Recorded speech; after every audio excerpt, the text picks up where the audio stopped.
যারা জাতীয়তাবাদী চেতনা ধারণ করে, কারণ বাংলাদেশি জাতীয়তাবাদীর 1 নম্বর কথা ছিল এই ভারতকে এই দেশ থেকে বিতাড়িত করা। তারাও কিন্তু ভারতের সাথে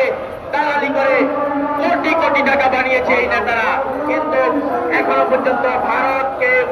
এই বাংলাদেশ থেকে বাংলাদেশ মুক্ত করতে পারেনি। তাই আমি বলতে চাই এখন যে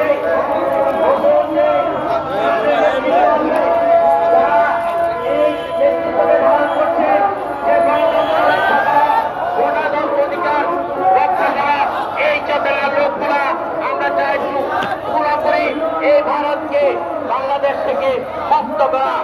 আর বাংলাদেশের বর্ডার থেকে ভারতের যে আগ্রাসন বা হত্যা, বাঙালি জাতিকে হত্যা করে এটা থেকে মুক্ত করা, সকল আগ্রাসন থেকে বাঙালি জাতিকে মুক্ত করে সুন্দর একটি কাঠামো